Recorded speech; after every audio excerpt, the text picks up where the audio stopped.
Their government position cannot protect them in a 1983 lawsuit.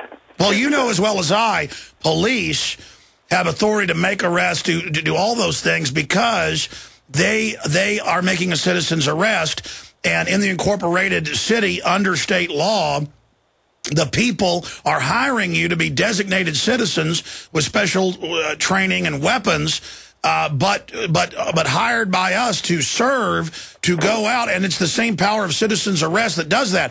As soon as an officer steps out of the Constitution and Bill of Rights, they no longer have immunity. Citizens have immunity to shoot a robber coming in their house, just like a cop has the immunity to shoot a robber if he comes to a house and catches them in it and the robber tries something. So it's the same power. They're trying to train us that we don't have that power, or they're trying to tell us that out-of-control police are above the law or TSA are above the law, but as soon as they step out of the Constitution, they're wide open. Well, that's exactly right. And 20 years ago, I had to go to in-service at the academy one day. Went in, and a lawyer was there talking to us about 1983 lawsuits because they were starting to occur around the country. I had never even heard about it. And basically it was, if we stepped outside of our privileges given us as law enforcement officers by the Constitution and given to the citizens by the Constitution, if we violated their civil rights, whether it's the Fourth Amendment or whatever, if we violated, we became then personally responsible and were not under the protection of the department. And on top of that, you can add vicarious liability. Vicarious liability says, I'm not only going to sue you, I'm going to sue your boss and your boss's boss and your boss's boss individually and go after your bank accounts, your pensions, your houses, and everything, and you can't be protected. And this is a big secret. Like Ventura is personally suing, I was about to say Reno, same lady, different time, Napolitano, Mr. Napolitano. Sorry, Mr. Maddow. I'm sorry, Janet Napolitano. I get them all confused, but the point is they are going after her, and even if they in their kangaroo court beat it, you know what cops say: you beat the rap, you can't beat the ride. Yeah, well, when you start saying vicarious liability, and that I'm not only going to sue you, son, I'm going to sue your boss and your boss's boss, and here it is, a 1983 lawsuit. They know what that is. If they don't, they'll have somebody tell them what it is, and they're going to back off real quick because right then they become personally responsible. They don't hide in the crowd anymore. And once they become personally responsible, and it's their bank account, their pension, and their job, you know what their bosses are going to say? They're going to say, hey, we don't, he was working out of bounds. He or she were on their own. But the problem with that is a vicarious liability lawsuit says failure to properly supervise, failure to properly train. And that does not let the boss off the hook at that point. Well, I was a few years ago protesting Rick Perry, and an Austin police commander came over with riot cops getting dressed. We were on the sidewalk, not blocking anything, and he said, I'm going to arrest you if you don't leave. And I said, well, Austin's lost lawsuits over this. And he said, I don't care. And this is on video. And I said, well, listen, I'm going to sue you personally. And I said, and this went on. He said, I'm still going to arrest you. And I said, you go ahead. I'm in the right. You're in the wrong. Why on earth would you want to violate the First Amendment that protects you and your family? And he finally went away.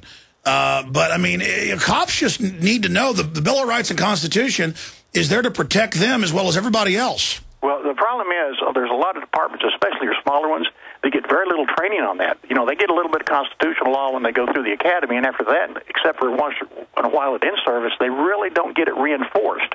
They're so busy with their nose in the municipal code and the state statutes that they don't pay any attention to the federal law. They don't pay attention to the constitutional law. When Jack McLam was traveling all around, passing out pocket constitutions and lecturing on that to police officers around the country, it was like he had a whole bunch of brand new rookies that didn't know any of that existed. So it's all in education and training and supervision. And if they don't get that, then that's what you're going to run into. And it's really bad in the rural areas and the small towns and the sheriff's departments. We've only got one more segment coming up, and there's so many issues I want to get to you. Colonel Craig Roberts, RifleWarrior.com. I know you had a bunch of best-selling books, but do you even sell books anymore there at the site? Well, I've got the New York City books through Simon & Schuster, One Shot, One Kill, and, Crosshairs on the Kill Zone and that sort of thing. And then there's still a couple on the website, but Amazon's got a new release of the Medusa file out that you can order through Amazon.com. And it's got a new cover on it and everything. And the Medusa file is probably the one everybody really needs to read. Yeah, that's where you really get deep. You can learn a lot from that book about how this whole criminal global network works. Colonel Craig Roberts is our guest. Ron Paul is scheduled to be coming up. I got a million things running through my head. What should I ask him? Boy, I tell you. We'll be right back. Stay with us.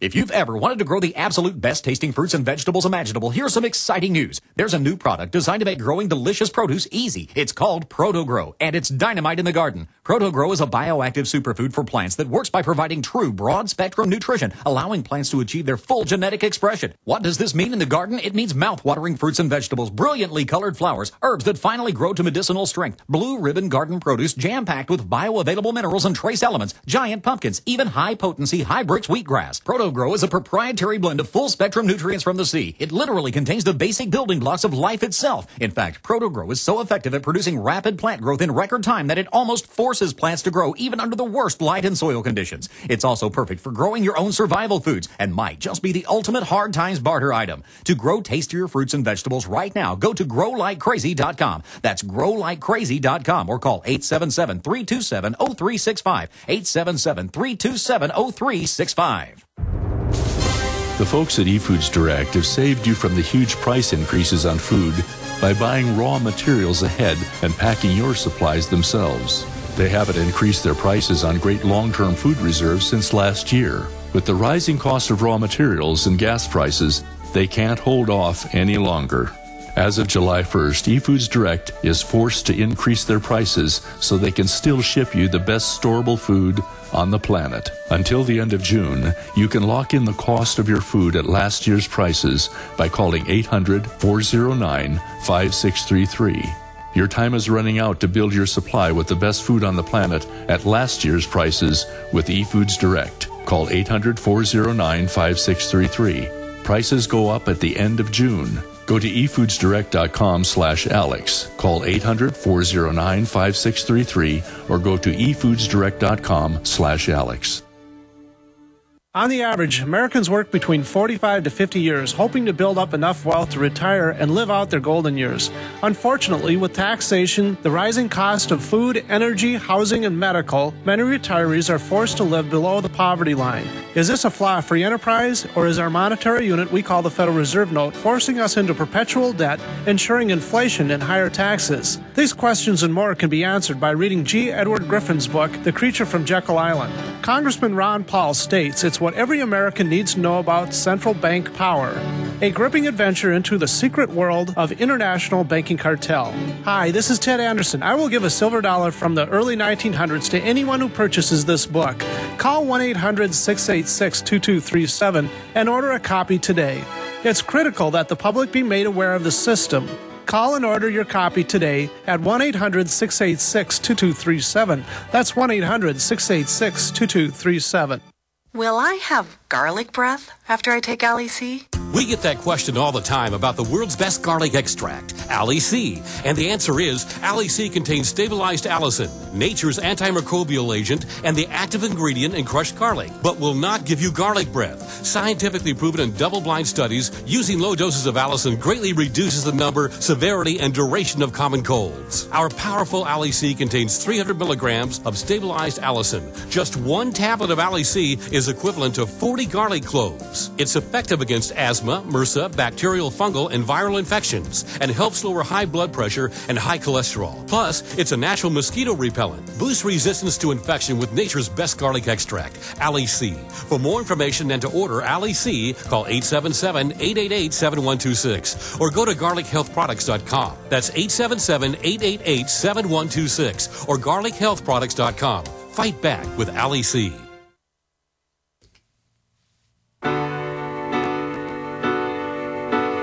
Day after day, alone on a hill, the man with the Colonel Craig Roberts, in closing, wants to get into some new Oklahoma City developments. For those that don't know, he worked the case and also investigated the murder of police officer Terrence Yakey by the feds for Cop of the Year, who was one of the first on scene and actually saw what was going on.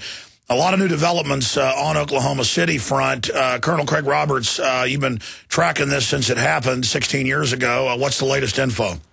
Well, there's a lot of questions that are coming up now on the Middle Eastern connection, which is what we were really leaning on back, in '95 and '96, and that Reno and Free and Clinton all said there is no Middle Eastern connection, and at that point the FBI just said, okay, we're not going to deal with it. Where there is no Middle Eastern connection, we'll go chase wild geese someplace else.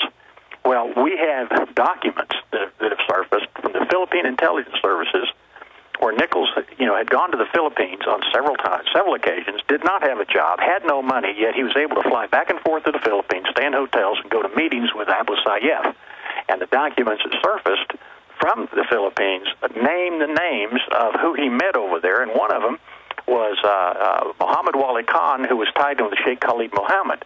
Well, Sheikh Khalid Mohammed, of course, was one of the right-hand men of in Al-Qaeda, and his nephew was Ramzi Youssef, and Ramzi Youssef, whose real name was Bassett, was the planner for Operation Bojika, which was going to blow up a dozen American jumbo jets, and that failed when his apartment caught fire.